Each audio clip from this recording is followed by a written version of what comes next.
Salut à tous, c'est Mike pour Entrerolist, j'espère que vous allez bien, je vous souhaite en cette période des excellentes fêtes de fin d'année, j'espère que vous serez gâtés et que vous aurez plein de jeux de rôle sous le sapin, moi en tout cas j'ai déjà reçu mon cadeau, puisque je vais pouvoir faire le feuilletage et la critique de Blade Runner, le jeu de rôle inspiré des films évidemment. Je vous rappelle qu'on avait fait l'actual play du kit de démarrage, je vous mettrai le lien en haut à droite, là, dans le petit i, hop, ici là, ping. Et on va pouvoir ouvrir ce bouquin, le feuilleter, et je vais vous dire ce que j'en pense, j'en attendais beaucoup, c'est un jeu qui m'a beaucoup plu sur le kit de démarrage, on va voir un peu ce que ce livre de base a dans ses entrailles. Une fois n'est pas coutume, je vais pas attendre la fin du feuilletage pour vous donner mon avis, je vais vous le dire en feuilletant le bouquin, pour une seule et bonne raison, je vais pas réussir à me retenir pendant qu'on feuillette cet ouvrage de dire ce que j'en pense, parce que vous allez voir, c'est particulier. En tout cas, on vous remercie énormément, vous êtes un peu plus de 1000 sur la chaîne à l'heure actuelle, je crois que c'est la première vidéo officielle où on annonce qu'on est un peu plus de 1000, donc merci 1000 fois, merci beaucoup au nom de toute l'équipe, on vous aime de tout notre cœur. Si vous n'êtes pas encore abonné, n'oubliez pas, vous abonner, vous êtes abonné ou vous l'êtes pas, vous mettez le pouce bleu, vous partagez à votre famille, à vos copains, tout ça, ça vous rendra quelqu'un de bien meilleur, et au moins on saura que vous n'êtes pas un répliquant interconnecté. Alors Blade Runner, première chose qui saute un petit peu aux yeux quand j'ai eu le bouquin, c'est ça. Hop là, je sais pas si vous le voyez bien, c'est son épaisseur. Le livre fait 200 pages, ce qui est pas mal, enfin 230 pages, pardon, ce qui est pas mal, mais je vous avoue que j'en ai profité pour ressortir deux autres bouquins. Tout d'abord, celui-là, tout simplement le supplément de règles, enfin le supplément de règles, la partie règles qu'il y a dans la boîte d'initiation, dans le kit de démarrage, qui fait quand même 80 pages. Voilà. Donc on a quand même en gros quasiment la moitié de ce bouquin qu'on a déjà eu dans la boîte d'initiation. Et ensuite j'ai ressorti celui-là, parce que pour moi on était un peu sur la même gamme de produits. Hein. Alien, sorti à l'époque à 49,90€, qui doit coûter maintenant un peu plus cher, hein, parce que l'explosion de prix papy tout ça, mais qui pour le coup nous offrait un bouquin qui est beaucoup plus dense. Donc je me demandais, avant d'ouvrir le livre, comment ils ont réussi à faire tenir Blade Runner dans la moitié d'Alien. C'est un petit peu la question que je me suis posée au tout début, et puis j'ai commencé à feuilleter le bouquin. Et donc je me suis dit, bon, on verra bien comment ils ont réussi à faire leur truc. En tout cas, ça me paraissait un petit peu mince pour un livre à 55€ de faire 200 pages. Et enfin, c'est même pas une question de prix, hein, parce que le prix de 55€, il est justifié pour un livre, hein, c'est pas le problème. Mais c'est surtout la comparaison avec Alien, où je me suis dit, Alien, ils ont vraiment construit du lore autour, ça va quand même assez loin. Là, qu'est-ce qu'ils vont nous faire avec Blade Runner ? Il y avait des choses à faire. Clairement, le kit de démarrage est très bon, mais ça manquait de lore. Ça manquait de pas mal de choses pour qu'on puisse développer un peu le contexte. Donc j'ai commencé à le lire, et puis je me suis rendu compte déjà toute une première partie.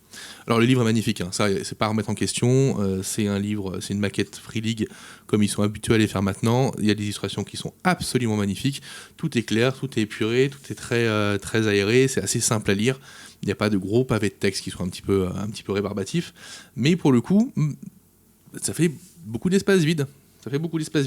Et ça va être un petit peu le cœur du problème que j'ai avec ce livre de base. Je vais être très clair dès le début de la critique. Hein. Je vais pas me faire tourner les choses pendant des heures. Donc nous avons au début un petit aperçu de ce qui est la chronologie de Blade Runner. Pourquoi est-ce qu'on arrive là ? Pourquoi est-ce que on en est donc à la guerre entre les Nexus et les humains, le blackout, la disparition et l'immatriculation de tous les réplicants, etc. Alors, je vais pas vous refaire ça, hein, si vous voulez voir toute cette partie-là, en fait, elle est déjà expliquée dans ma vidéo sur l'unboxing du kit de démarrage de Blade Runner, parce que tout ça, on l'a déjà. Donc après, il nous parle un petit peu des thèmes clés. Alors, c'est important, évidemment, on se dit que celui qui achète le livre de base et qui n'a pas le kit de démarrage, c'est important qu'il ait tout. Évidemment, on est là-dessus. Ça va être aussi un des soucis de ce livre de base, c'est que si on achète ce livre de base et qu'on n'a pas le kit de démarrage, il nous manque un ou deux trucs quand même. Hein. Ensuite, on a votre Blade Runner. Donc là, pour la première partie qui est un petit peu plus originale, on va dire, par rapport au kit de démarrage, on a toujours ce principe de niveau de dés, ce Year Zero Engine V2, qui est plutôt chouette à l'utilisation, qui marche plutôt bien. Un truc qui m'avait un peu choqué, moi, quand je l'avais lu sur le kit de démarrage déjà, et qu'ils ont gardé ici, et que je trouve assez étrange, en fait, on a donc les niveaux de dés. On va du D12 pour quelqu'un qui est très fort, et on a au D6 pour quelqu'un qui est moins fort. Ces niveaux de dés, ils sont répartis par niveau de compétence. Donc A, c'est D12, B, c'est D10, C, c'est D8, et D, c'est D6. Pourquoi A, B, C, D, en fait ? Pourquoi pas juste D12, D10, D8, D6 ? Pourquoi rajouter une strat pour mettre une lettre ? À quoi ça sert de dire j'ai A en compétences physiques, alors qu'on peut dire j'ai D12 ? Et je comprends pas le parti pris de Free League là-dessus. Il y a peut-être une explication sur le futur du Year Zero Engine V2, mais je comprends pas cette surcouche. Cette surcouche de ABCD, elle n'a pas de sens. Elle n'est reprise nulle part dans le bouquin. C'est juste pour dire qu'au lieu de mettre D12, D6, D8, on met ABCD. Je vois pas trop. Donc partie originale, pourquoi ? Parce que c'est la création de notre Blade Runner, si on veut créer un Blade Runner. Alors il part du principe qu'on peut jeter les dés si on veut le faire de manière aléatoire, donc il y a plein de petites tables. qui prennent également beaucoup de place, hein, ces petites tables, dis donc. Et au final, on peut faire notre Blade Runner à la main. C'est quand même ce que je vous conseille si vous voulez faire un Blade Runner, sincèrement. Jeter les dés pour créer un personnage dans un jeu de rôle où tout est basé sur qui est son personnage, quels sont ses traumas, quels sont vécus, etc. C'est un petit peu compliqué, donc je vous conseille de le faire à la main. Ensuite, la partie équipement, objet fétiche, etc. On va pas revenir sur les règles, le Year Zero Engine. Comme je vous l'ai dit, on a fait la vidéo de l'unboxing, on a fait l'actual play. Les règles, on les connaît. Moi, ce que je voulais avoir dans ce bouquin-là, ce que j'en attendais énormément, c'était du lore, comment je joue dans cet univers, en dehors des scénarios, dans des boîtes de base. Ensuite, promotion humanité, pareil, quelque chose qu'on avait déjà. Et ensuite, les différents profils de personnages. Donc l'analyste qui a comme attribut principal l'intelligence évidemment et comme compétence principale assistance médicale, observation, technologie. Donc même principe que pour les autres jeux Year Zero Engine. Notre classe, on va appeler ça une classe, parce que c'est un système qui va être appliqué à d'autres jeux, nous donne des caps, des attributs principaux qui nous permettent de dépasser le cap des attributs secondaires, et des compétences principales, pareil, qui vont pouvoir être montées plus rapidement au début par rapport aux autres compétences. Donc on a plusieurs classes qui sont très bien, qui se répètent pour certaines, entre le City Speaker qui a mobilité, contact, psychologie, le psycheur qui a contact, psychologie, manipulation, le fixeur, pardon, l'inspecteur qui a l'observation arme à feu, qui fait un petit peu doublon avec le commando. Il n'y avait peut-être pas matière à faire autant de classes, ils auraient peut-être pu faire quelque chose de plus libre en fait, tout simplement, sans s'embêter à faire des classes de personnages. Mais bon, si quelqu'un a besoin, ça fait des classes de personnages, ça donne un attribut principal, des compétences principales, c'est absolument tout ce que ça donne, parce qu'après, vous allez voir, il y a des spécialités, mais elles sont pas non plus incalculables en termes de nombre, il n'y en a pas beaucoup, et c'est pas non plus quelque chose d'extrême. Le magouilleur, qui a aussi contact et manipulation. Et ensuite, on arrive directement sur les compétences et les spécialités. Donc, ils vont nous reparler de toutes les compétences. Qu'est-ce que c'est ? Encore les niveaux de dés, avec les dés à côté, encore une fois. Quel intérêt ? Je ne comprends pas. Si vous comprenez, mettez-le moi en commentaire. Pourquoi A, B, C, D ? Quel intérêt ? Je ne comprends pas. L'art de l'échec, force à un jet. Alors voilà, je suis un peu déçu du bouquin, ça se voit un petit peu quand j'en parle. Ça n'empêche pas que le système il fonctionne très bien, on va être très clair. Il marche vraiment très très bien. L'étape de pourcentage, si jamais vous êtes convert et que vous aimez bien faire des calculs pour savoir est-ce que je pousse ou est-ce que je pousse pas, quelles sont mes chances de probabilité de réussite si je pousse et si je pousse pas. Un descriptif de chacune des compétences, assez court, assez basique, mais en même temps elle parle d'elle-même.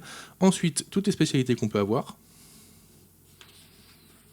Ah oui, donc voilà, toutes les spécialités qu'on peut avoir. On est loin de Alien, quoi. On est loin d'Alien, on est loin d'un jeu de rôle un jeu de rôle à campagne, on va être très clair. Ça ressemble quand même énormément, quand on lit le bouquin, à un jeu de rôle à one-shot. Parce que là, au final, on va être quand même très très limité au niveau du développement de son personnage par la suite. Ça n'a pas grand-chose qui se rajoute. Alors, peut-être qu'il y aura les extensions, je pense. La gamme ne s'arrêtera pas uniquement à ce livre-là. Mais bon.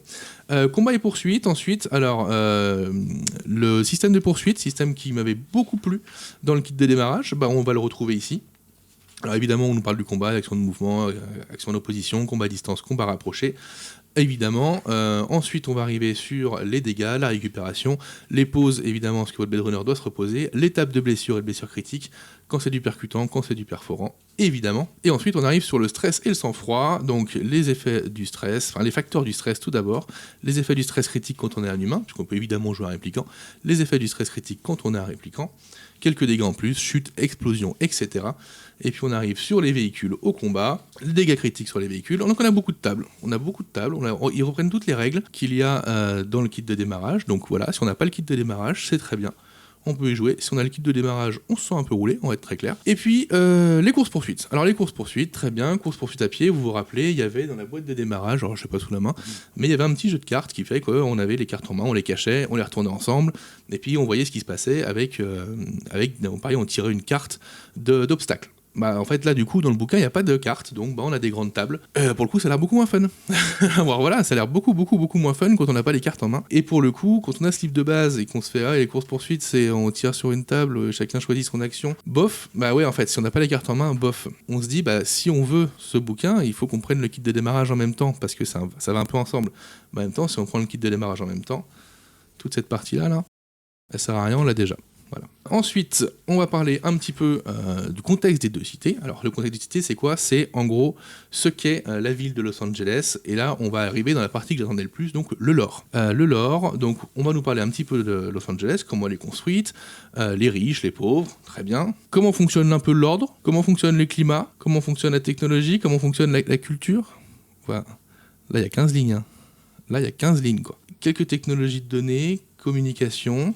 Très bien. Et puis on se rend compte qu'en fait, tout est par petits paragraphes comme ça.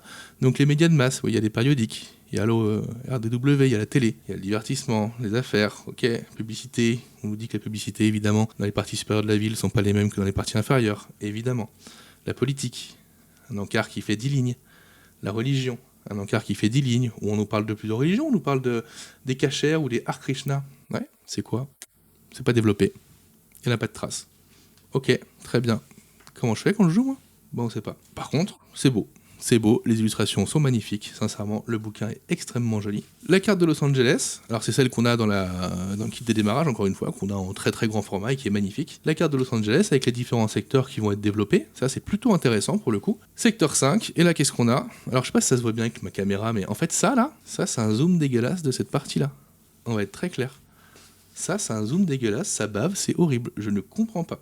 Je ne comprends pas pourquoi ils ont fait ça. Je ne sais pas. J'ai du mal à comprendre le principe. Et donc, détail du secteur 5, quelques repères, les chaînes de télé, les médias de masse, les logements du LAPD, les zones commerciales du Little Tokyo, très bien. Hop, notre petit plan de notre appartement. Les appartements sont un peu tous les mêmes dans Blade Runner, évidemment. Et puis on passe au secteur 4. Donc voilà, le secteur 5, c'est 2 pages.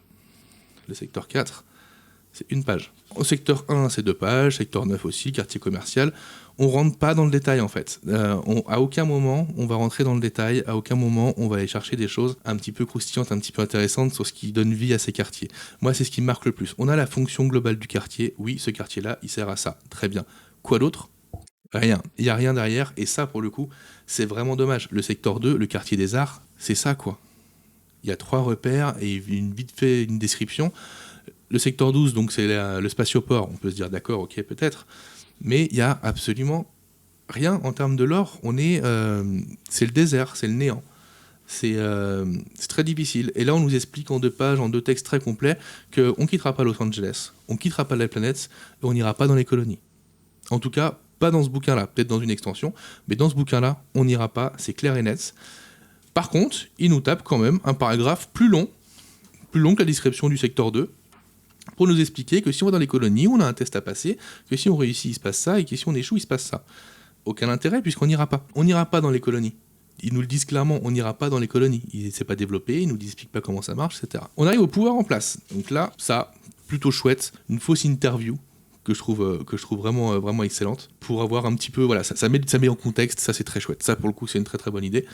Et puis derrière, on a les agences gouvernementales, comment ça marchait, le département de justice de LA, comment ça marche. Alors là, on a toute la description, on a tous les personnages dans l'ordre, le département de justice, la Cour suprême, le colonel d'intelligence, la CIA, le CSA, etc. Donc c'est intéressant, ouais. Ah, mais il n'y a rien d'autre. Non, on a ça. Débrouille-toi avec ça. Les groupes de pression, l'émigration vers les colonies, la défense de colonisation, les corporations. Il n'y a rien d'autre. Les médias, télévision, 10 lignes, divertissement, 15 lignes, périodique, 20 lignes. On n'a pas grand-chose en fait. Et on a dans tout ce bouquin cette sensation de vide. C'est pas inintéressant à lire, mais ça va tellement en surface, ça gratte tellement pas, qu'on se demande, là moi je suis MJ, c'est un jeu que j'apprécie beaucoup, Blade Runner, et je me dis, ce livre-là, est-ce qu'il m'a été utile après avoir lu le kit de démarrage? Bof, pas trop. J'ai aimé le lire parce qu'il est beau, parce qu'il y a des petits trucs par-ci par-là, etc. Mais est-ce qu'il est utile pour les futurs scénarios que je vais faire jouer? Non, pas vraiment. Donc la vie des répliquants, évidemment, l'enjeu principal de Blade Runner. Mais c'est pareil, c'est survolé, ça creuse pas en profondeur, quoi. Je veux dire, l'enjeu métaphorique et métaphysique de Blade Runner, c'est quand même le répliquant, c'est quand même son parallèle avec l'humanité, c'est quand même les rapports à l'esclavage, à la soumission, à la supériorité technologique, au transhumanisme, etc. On n'a que dalle, on n'a rien, on n'a rien du tout. Bosser sur l'affaire, on arrive du coup sur comment ça fonctionne quand on est un Blade Runner. Donc le nouvel ordre, évidemment, c'est l'unité de détection des répliquants, donc l'UDR. Donc là, le siège de l'UDR, c'est là où on va travailler en tant que Blade Runner, hein, enfin, en tout cas où vos joueurs vont travailler. Là, on a un aperçu de la hiérarchie. Il n'y a même pas de PNJ, quoi. Capitaine de police 3, capitaine de police 2, capitaine de police 1, lieutenant de police 2, donc il me donne la hiérarchie, mais il n'y a rien, quoi. Si, il y a un PNJ là, David Holden, c'est celui qu'on a dans le kit de démarrage. La division de l'UEDR, donc il y a l'enquête criminelle, la sécurité des forces spéciales, sciences médico-légales, administration, mais pareil, ça reste en surface, à aucun moment on va voir comment est-ce qu'on vit dans cette cité, comment est-ce que la cité respire, qu'est-ce qui s'y passe, comment...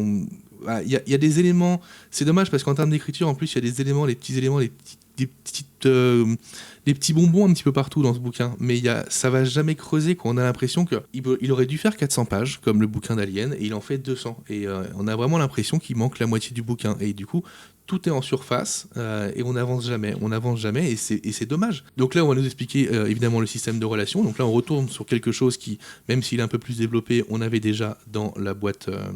dans le kit de démarrage. Là, il nous explique la procédure standard quand on est Blade Runner. Alors, ça, c'est bien. L'avoir à part pour les joueurs, c'est mieux, parce qu'en fait, c'est eux qui vont gérer ça dans cet ordre-là. Marquez votre territoire, documentez vos faits, vos questions centrales, établissez le profil des personnes impliquées, formulez une hypothèse, etc., etc. Ça, c'est les Blade Runner. On a une page entière sur les iconographies des scellés qu'on va mettre sur les postes et de ce qu'on va pouvoir faire au fur et à mesure de l'enquête. C'est chouette, ça, c'est chouette. Ça, si le bouquin est complet, avoir un truc comme ça, c'est super. Quand le bouquin n'est pas complet, on a l'impression que là, ils auraient pu nous mettre des choses plus utiles, quoi. Je suis très très déçu de cet ouvrage, sincèrement, et j'attendais peut-être trop, c'est sûrement pour ça. Outils du métier, donc là, on va se taper une quinzaine de pages d'équipement, qui sont très très chouettes pour le coup. Il y en a besoin, donc ça déborde pas trop. Il y a quelques armes, en même temps, c'est pas non plus un jeu où on va passer notre temps à tirer sur des gens, mais on va le faire quand même, donc c'est important d'avoir du matos pour tirer sur les gens. On va avoir quelques équipements, donc des combats rapprochés, de l'équipement de protection, des explosifs. Évidemment, on a tout ce qui est machine, le Void Camp, etc., etc. On a l'ordinateur central du LPD, la banque de données, les lunettes d'Esper. Donc tout ça, pour le coup, c'est plutôt pas mal. Le labo criminel, comment il fonctionne, avec l'illustration, avec notre cher acteur qui est dans le film Blade Runner 2049. Un petit peu de transhumanisme. Pas beaucoup, c'est pas le but de Blade Runner. Hein. Blade Runner, on n'est pas sur du cyberpunk à la cyberpunk avec des implants de partout, etc.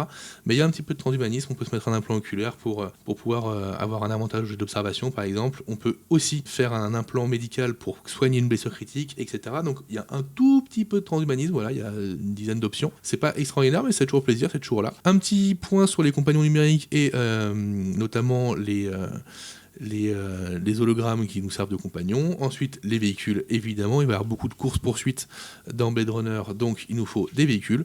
Moi, c'est un parti pris, les trucs en 3D, j'aime beaucoup. Je trouve ça très classe. Ça va vraiment dans l'esprit, je trouve ça très très chouette. Esthétiquement, de toute façon, sur le bouquin, il n'y a absolument rien à dire.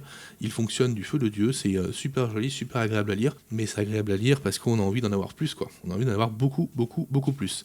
Séance de shopping, les zones commerciales, donc il y a des distributeurs, des cafés connectés, mais encore une fois, on va pas plus loin dans le domaine. Je veux dire, au bout d'un moment, on va jouer à Blade Runner, conspiration, corporation, tout ça. Qui est au pouvoir, qui fait quoi, quels sont les groupes d'influence. On a vu qu'il y avait deux groupes d'influence, il y avait la presse, il y avait machin, mais qui fait quoi, comment, de quelle manière, comment ça se passe. On n'a pas tout ça. Et ça, c'est vraiment dommage. Et le problème avec ce bouquin, c'est qu'au bout d'un moment, il y a vos joueurs qui vont vous dire, est-ce que je peux faire ça ? Qui je peux aller voir pour voir ça ou pour faire ça, et vous n'aurez peut-être pas la réponse. Et ça c'est un vrai souci. Alors le MJ expérimenté, il improvisera, il connaît son univers, il va trouver le truc, mais le MJ un peu moins expérimenté, pour le coup, ça va être plus compliqué. Et c'est un peu ça l'ambivalence de Blade Runner, c'est que pour moi, c'est quand même un jeu qui est réservé à des joueurs qui sont expérimentés. Je trouve que c'est un jeu qui est compliqué pour le MJ et qui est compliqué pour les joueurs, parce qu'il faut aller un petit peu loin, un petit peu chercher loin les émotions et les sentiments, je trouve. Et pour le coup, pour un MJ expérimenté, tout ça, c'est un mot un peu fort, hein, mais tout ça, c'est du vent, quoi. Tout ça, c'est du vent, il n'y a rien d'intéressant là-dedans. Dans le kit de démarrage, on a déjà tout ce qui est intéressant, et tous les ajouts qu'il y a ici, on est de l'ordre du détail sans importance. Même pas du détail, on est mort de la généralité, de la banalité un petit peu. Et c'est pas ce qui va aider un MJ débutant ou même un MJ qui va aller plus loin et qui n'a pas forcément l'improvisation ou l'écriture qui va avec. On revient sur les scènes de pause, sur l'écart, avec les mêmes tables qu'il y a dans le kit de démarrage, encore une fois. Et on finit avec beaucoup de tables pour pouvoir créer ses propres dossiers. Ça me paraît extrêmement léger, on va être très clair, pour créer ses dossiers avec ça. Ça ne vaudra jamais le fait de pouvoir écrire correctement son scénar. Ça peut donner des pistes et des idées, mais personne ne va tirer au dé quel crime il y a eu, dans quel lieu, avec quel PNJ, quoi. Ça, pour le coup, ça va... Alors que tout ce qui a été fait sur la gamme Blade Runner pour l'instant, le kit de démarrage, et même ce bouquin, vont dans le bon sens en termes de respect de la licence, ça là...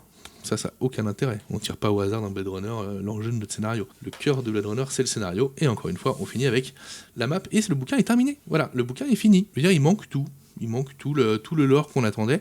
Il n'est pas là. Alors on a un peu plus d'équipement, on a un tout petit peu plus de règles, on peut créer son personnage, mais il n'y a pas plus de lore que dans le kit de démarrage. Ou très très très peu. Et au final, si moi je devais conseiller à quelqu'un quelque chose pour jouer à Blade Runner, je lui conseille pas le livre de démarrage, je lui conseille le kit de démarrage. Enfin pas le livre de base, je lui conseille le kit de démarrage, tout simplement parce que dans le kit de démarrage, eh bien, cette carte, il l'aura en très grand format. Il aura quasiment les mêmes règles, on va être très très clair. Il aura un scénario qui défonce. Il aura les cartes pour pouvoir faire les courses-poursuites, alors que là on les a pas.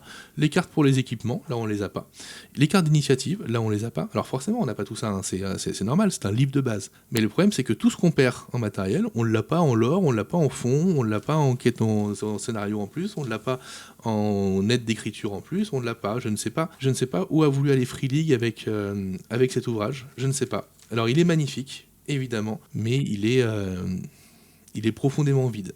Alors ça m'empêche pas d'attendre énormément la deuxième boîte de Blade Runner, parce que je trouve que la qualité d'écriture est là, je trouve que le respect de l'univers est là, et j'ai hâte de pouvoir la voir et de pouvoir la faire jouer. Mais en attendant, ce livre de base, ça a été peut-être ma plus grosse déception de cette année. J'en attendais peut-être trop, en tout cas je suis extrêmement déçu.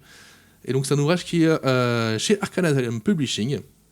Donc le bouquin est par contre très très chouette, hein, il est très joli, il est tout en... Alors il est infernal à filmer, hein, on voit tous les reflets, on voit ma caméra, on voit tout.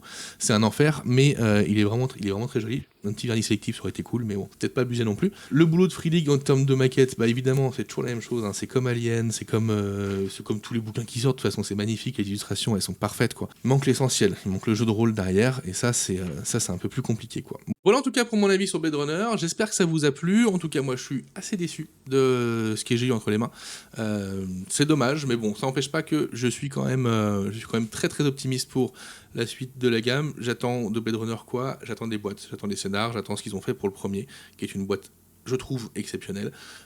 J'espère qu'ils vont continuer dans ce sens-là, et que si nous sortent un autre livre d'extension sur Blade Runner, ils nous fassent quelque chose de plus colossal, de plus massif, comme ils ont pu le faire avec Alien, où on a les bouquins sur les Space Marines ou sur bâtir des mondes meilleurs qui sont des bouquins de lore, des pavés quoi.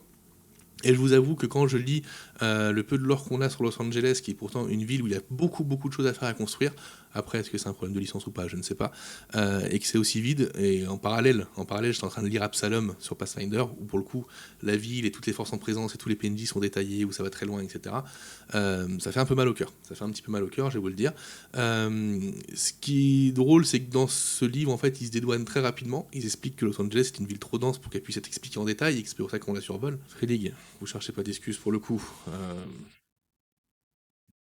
C'est pas pour ça que vous la survolez, c'est parce que je ne sais pas pour quelle raison vous n'avez pas voulu écrire plus.